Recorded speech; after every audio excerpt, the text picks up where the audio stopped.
Hello everyone and welcome back to another Chaos Battle League video. This is your average gamer, and today I'm going to highlight another deck with 3 of the new cards. Originally it only had 2, but I swapped one card out for one of the other new cards simply because they changed the energy cost on that card. So I'm going to show you the deck, and then like last time we're going to jump into some replays so you can see it in action. Now I did not suffer a loss from this deck, and I did have a lot of fun with it as well. So here's the deck. Now I have tweaked it. I was playing this deck when the cards originally released, and I had a few different cards in here. I had the Kraken instead of the Pyramid. I had the Captain instead of the Oni, and I also had the Medusa instead of the Spartans. But I wanted to keep the cost down low, because if you want to know my personal opinion, and also maybe my semi-professional opinion when it comes to Chaos Battle League, is that the 7 dwarves, you want to get them on the tower as often as possible. So you want to keep the energy cost as low as you can. Now, I have thought about replacing the Oni with the 1 energy mummies to bring this down to about 3.3. But right now, I did have some success with this, and I'll leave it as is. Now, 2 of these cards I would recommend if you're over the 4,000 mark. You're going to want to have your dwarves and your Pandora's box at least level 5. I highly recommend it. Definitely no lower than 4. But the Sashamono right now, as it stands, level does not matter. I have leveled mine up to level 4, but there's no changes each time you level up. So at this point in time, no matter how many of these cards I get, I likely won't spend the gold to upgrade it. Whether it's level 1, level 8, everything is the same as far as I know. When you upgrade it, it doesn't say anything's increasing. You know, that'll likely change. I'm sure my suggestion would be to the movement speed of the attack movement speed of all units within its radius should start at a base at level 1, and with every level should increase by a certain percentage, whether it's 0.5 or 1%, whatever the case may be, until it's maxed out at level 10. That's the suggestion I would have, and likely something that will be put in place at some point in time. So right now, this is the one card of the new ones you don't need to worry about level. So you can kind of put it into any deck. Now, weaknesses of this deck. Well, it suffers on double lane pushing decks. And what I mean by double lane pushing decks, you'll get some of those aggressive players who will play with cards where they can double push on both lanes, whether it's a Hyde on one side and a Trojan horse on the other, or a Trojan horse and a werewolf, or a trapper and a werewolf. There's various double lane pushing techniques that people will use, and this deck can suffer from it. So that is just a heads up. Outside of that, the deck is actually pretty solid. Probably the other weakness I guess I would have to say is vulture decks, because I did take out the Bolt card and put the Sashamono in. So if you're concerned about vultures, or you're facing a lot of vultures, you can definitely replace the Sashamono with the Bolt. But the Sashamono paired with the dwarves is carnage. So I'm telling you, it works very well. That, if you get a good push, coupled with the Pandora's box, will almost guarantee you get a tower down. A lot of people are still figuring out how to counter the dwarves, and I am going to cover, though, that in another video. I got a lot of questions in guild chat and on Discord asking me, how do you counter the dwarves? And I'm going to show you that in another video, as well as the Kraken. Those are the 2 popular ones. So stay tuned for those 2 videos as I demonstrate and go over and discuss the options of countering both of these cards. Again, that being the Kraken and the 7 dwarves. So this deck, you want to really just defend. So you'll defend, unless you know the other person's deck. You know, it's best just to sit back and defend. I am an aggressive player, so I still struggle with the whole, oh, let's defend and then counter push. But that is actually the ideal strategy with most decks, but especially this deck. A good strategy with the deck is to split your Spartans in the back. This will force your opponent, to have to make a move. What side is he going to defend the most with? So what you want to do is you want to watch and see what he does. Whatever side he does not defend, or defends with the least amount of cards, you then want to drop your dwarves on it with the Sashamono if you have it in play. This is an ideal tactic. It's not one I was able to get into too much in the replays, but it's definitely one that will work to your advantage, and it forces your opponent to make a move. Otherwise, you know, sit back and defend, use the Spartans on defense, coupled with the Chirobot.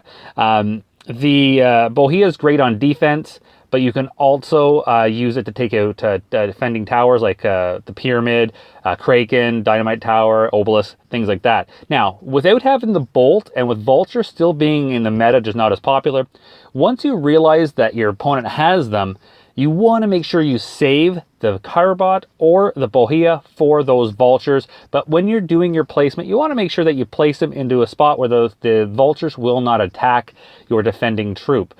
You want them to lock onto the tower, and then your defending troop will take care of them. They will get some chip damage in, but it's better than taking full damage from them. So keep that in mind. The Oni can easily be replaced. I decided to use it. I haven't used it in a long time, and I've had it maxed out for a little bit now, and I thought, hey, you know what? I'm going to try it. So I took the Captain out, and I had good luck with it. A nice push that you can do if you're sitting back and your opponent's really not doing a whole lot is use the Oni as a mini tank. Send it in as soon as it takes aggro from the tower. Drop those little dwarves on the tower. Now, there was some nerfs. The Pandora's box, as I knew, and as I said in my first video, was going to get a hefty radius nerf, and it did. As you can see, it went from 5.5 to 3.5, which makes much more sense. Although I would have suggested maybe only going to 4, but 3.5 is ideal. They did increase some of the damages as well on it, so it was it wasn't a huge nerf. There were some other cards that got some hefty nerfs. I'm not going to get into those update changes, at least not today. Let's just say Medusa and Hyde got hit pretty hard, and I can understand. I think they were hit a little too hard, but that's a discussion for another video. So here we go. I'm going to jump into the replay so we don't get this video too long. I'm going to show you here. There's some of these videos. I'm not going to show you all of them. I'm going to show you the one with Thrustifer. I'm not going to show you the one with Crabs or the Clean Star ones. He didn't even play back. I'll show you the one with MNK. And it started right here. So this is my first victory. This is when I started playing this deck right here with Tugga PVZ. I'll probably show this one. And I'll probably show the Stinky Finger one, because these are some good ones. The 3-star ones are the 3-star ones aren't always the fun ones to watch. So I'll probably show you these two. Then we'll jump in and we'll show you the one against Thrustifer as well. All right. So, right, yeah, here we go. So we're going to watch this one. Here we go. Of course, I'm still learning the deck, so you have to bear with me on that. You know, I haven't practiced with it a whole lot. The previous version of this deck I was playing had a lot of different cards in it. So this was a completely different play style for me. But again, my suggestion, if you're going to use the Dwarves, keep the cost as low as possible. Around 3.5 is ideal. If you can get it a bit lower, that's great as well. But don't sacrifice too much defense either. All right, so he starts off with the Bohea.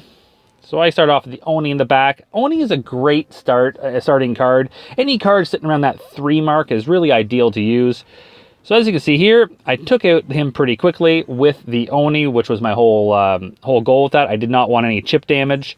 Again, as you can see, Chirobot for defense, and now put in front of him to save the Chirobot from taking too much damage was the Spartans. So he's got the Hyde down. This is a pretty popular combination. A lot of people are using the Kraken and also the Hyde. So as you can see here, I got some really good chip damage in while his troops and defending building, the Kraken, focused on my Spartans. So I was able to take his health of his tower down to 1125. So he comes here down with another Bohea. So again, for defense, I will put down the Oni to help one-shot it. Although he is very clever, that was very well played on his part, putting them mummies down to distract the Oni and not take out his Bohea. All right, so I dropped. He actually is using that card as well, the Sashimono. He put that down for defense, but unfortunately for him, it didn't work out, and I was able to take the first tower using the Spartans. I overcommitted on, this is the one mistake I made. I did not need to play those dwarves. I overcommitted on that. So that was definitely not needed. The Spartans combined with the Chirobot would have taken that tower without any problems. But you learn, and everyone, no matter how good you are, makes mistakes. Now, the Pyramid is not an ideal counter for the Hyde, but it does act as a fairly good distraction. As you can see, if you notice, he's not as good. He doesn't last as long anymore. So he has only got 10 seconds when he turns into hide rather than 15. All right, so at this point in time, I'm debating. I know in my head I'm debating on whether I should get aggressive and take another tower and defend. But here is a prime example of how you take it with the Kraken. As you can see the Kraken can only focus on one side. So the other Spartan is able to do damage to it. While everything is distracted, as you can see, I'm able to take a second tower using the Sashimono, the Pandora's Box, and the 7 Dwarves. So that was an ideal push. What I would say was probably my best push of this match, and possibly of all the matches I faced. So as you can see here, dropping the Spartans in from behind just to prevent him from taking that tower. Although if he had taken it, it wouldn't have been a big deal. I was still up, and he was still not going to take another tower in time. So that was a great match, and a fantastic, what I would say, a fantastic example of the deck, aside from overcommitting on one of my pushes. So we're going to jump into the next one now. We'll just wait for it to load up here. All right.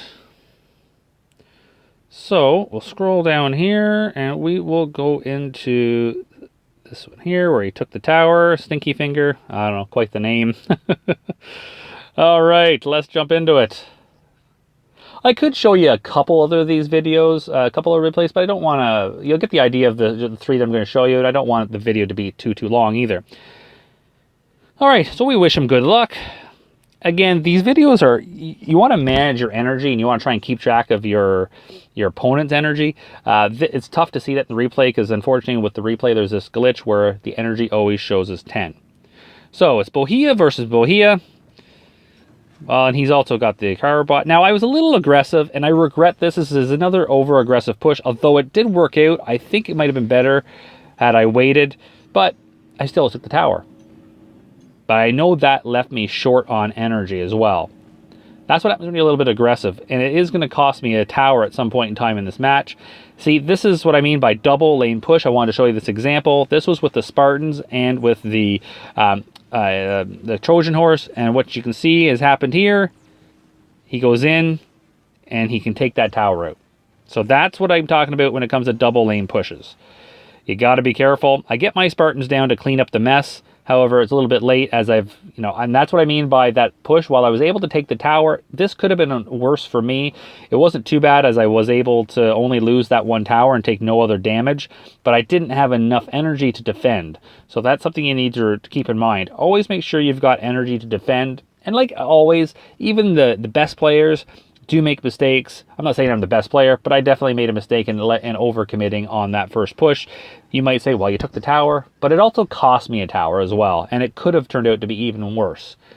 So here we go again. We got the Oni coming down, and with backup, I got the Bohea.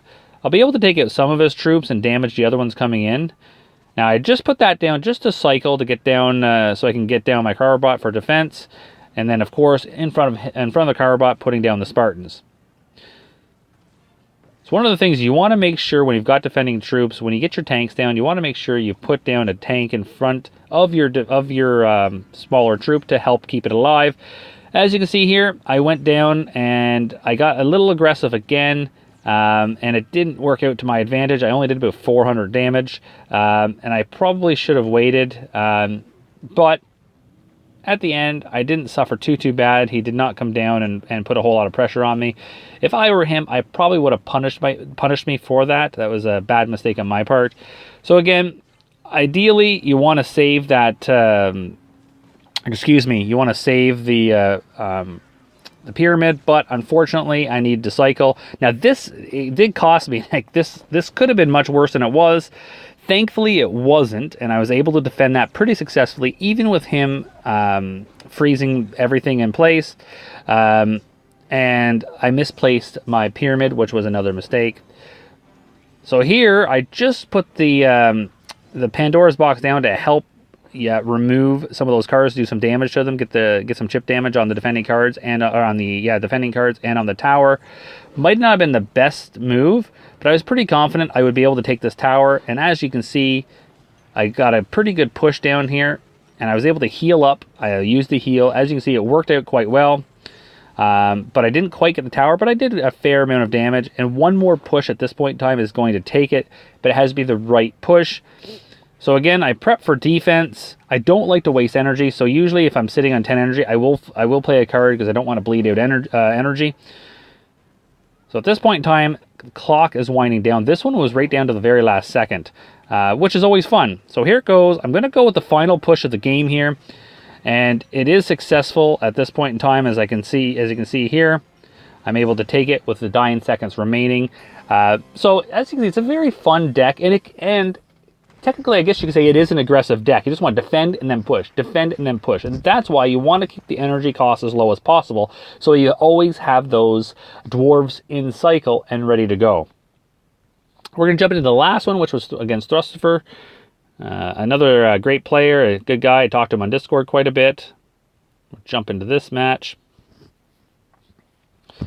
So, I don't remember his deck. Anyways, that's okay. All right. Oh, yes, he's playing. I remember now. He's playing. He caught me off guard because at first I had no idea he was playing the dwarves. But he also has the 3 little pigs, which caught me off guard. Anyways, we jump into this. Again, Bohea is a fantastic starting card. It forces your opponent to make moves because they don't want to take too much chip damage onto their tower. So obviously what he does, as you can see, what I did there is I didn't want his Bohea to lock onto mine, so I used my Bohea to hit him, plus I used the Pandora's Box, but it didn't work out to my advantage because he put his Dracula down that ended up taking out my Bohea. But I got a little bit of damage in, did almost 500, so it's not too bad. So here we go with the first push. Again, I was a little bit aggressive. He did have the Pistoliers down. I should have held off, but I was able to get about 1,000 damage down, so it wasn't all for nothing, but it could have been better. At the end of the day, getting some damage on the tower was my goal, and here it is. He splits the pigs in the middle, and I was a little worried at first, but I realized they're only level 4, so they shouldn't be too bad to deal with. And as you can see, they weren't. I was able to clean them up here pretty nicely, and I you can see, split the Spartans to do so. And so we get in here, and that Spartan on the right is able to do some get a couple hits in. Actually, got 3 hits in, bringing the tower down to 379. At that point in time, I know I can take that tower without an issue. But he does have a counter push coming down. Again, the pyramid is not a good distraction for a good counter to the Dracula, but it will distract him, and that paired with your tower and a defending card will take it out. And as you can see, I was able to successfully do that. All right. So again, it's going to be Bohea versus Bohea. And I got aggressive. I wanted to take that tower on him and force him to defend it, so I dropped the dwarves down. It also pulled his captain back and distracted the captain. Also, because of how I placed it and because the captain was too far back, I was able to get some chip damage done on the main tower. So that was nice as well. So at this point in time, I didn't realize he was going to put those dwarves down, nor did I realize he was going to freeze them all in place. So fantastic job on his part. It was a great push. I put the Spartans down to help try and clean them up, and I was successful. However, I did take quite a bit of damage, and he has a fairly decent push coming down here. But I was able to defend it with only taking a few hundred more damage, so it wasn't too bad. But I do eventually lose that tower, and instead of going for the left tower that's low on health, I decide to actually go all out for the 3-crown, 3-star.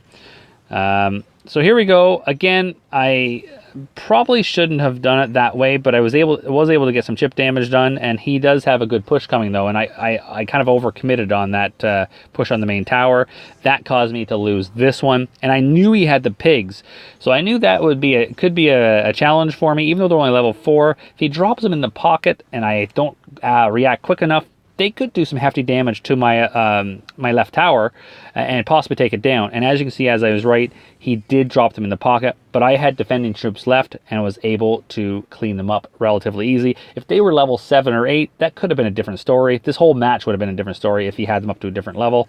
But here we can see, with an aggressive push, I'm able to successfully take the last tower using my counter push with the Spartans, using the Sashimono, using the Pandora's Box as well as the dwarves. Then I healed them up just for good measure to make sure I was able to take the match and not lose any troops.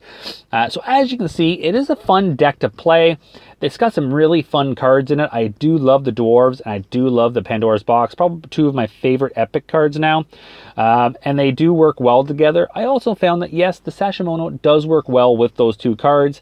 If you don't want to use the Sashimono, definitely replace it with Bolt if you feel more comfortable. Also, if you don't like Pandora's Box or you just don't have it high enough, you can swap it out for another spell card. I recommend Cannonball as one. Or I would also recommend using, well, possibly only Cannonball. You really want to make sure you have a decent spell card. Maybe Sandstorm as well, because you have the AoE cards. You can pull the Sandstorm together so that your AoE of your tower, your AoE of your Bahia, and your AoE of your Carabot are all more effective. That's how I use the Sandstorm in my main pushing deck. Now, I do not recommend using Sandstorm as a spell to couple with the dwarves. It is pretty good to use in terms of freezing everything down and letting your dwarves get some good damage in. Here's the problem with it. The defending troops will come down with pretty much full health, whereas if you use Pandora's Box, the smaller troops will likely be killed off, and any of the bigger troops will be lower on health and easier for you to defend. So it makes a big difference in that regard. I did watch a match where someone was using the Sands of Time with the dwarves, and they did suffer with counter pushes by their opponent. Their opponent's troops, when defending the dwarves, came down with nearly full health, and was able to take a tower down because of that. Whereas if they had used the Pandora's Box, the defending troops that were coming down on the counter push would have been much lower on health and easier to take out. So keep that in mind when you're deciding to use the Sands of Time. It's just something, it's personal preference, but I highly recommend against using it for that reason alone. However, Sands of Time can be very good on defense if you're being overwhelmed. So there is that difference. So keep that in mind, but I would recommend keeping Pandora's Box in or going with a Cannonball to help clean the troops up that are defending the dwarves. So that's going to do it. This is the deck one more time. Again, I stuck with the Tesla turret, and I stuck with the heal spell. As you can see, I did use it, and it was successful in helping me take out a tower. And again, any suggestions that you may have for the deck, definitely comment below or contact me on Discord. I wouldn't recommend too many changes in this deck.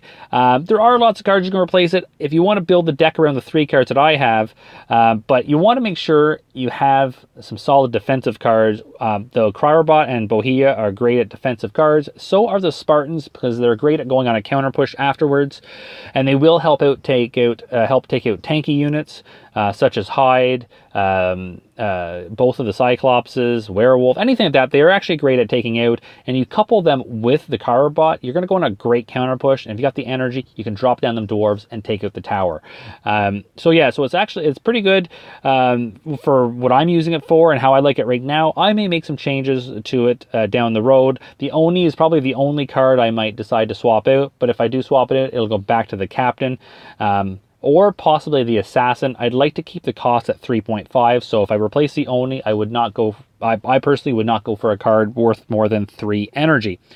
So that's going to do it for the video, guys. I hope you liked it. If you did, smash the like button. And again, if you're not already, please subscribe. It helps me out a lot. And I'd like to thank everyone as well for the latest subscriptions. The subscriptions have gone up quite a bit. I really appreciate it, as well as my views. So if you can keep that up, keep spreading the word. I really want to get Chaos Battle League out there. I think it's a fantastic alternative to some of the other games out there, and I think this game is going to make it big. It's just going to take a little bit more of bit more of attraction to get it there, but the devs are doing a great job at doing so. They're listening to the players, they're taking the advice that they're giving and the suggestions and making some of those changes that are needed, and that's what you like to see when it comes to a dev team in any game that you're playing. So again, until next time, guys, make sure you keep some chaos in your life, and again, I'll see you in the next video.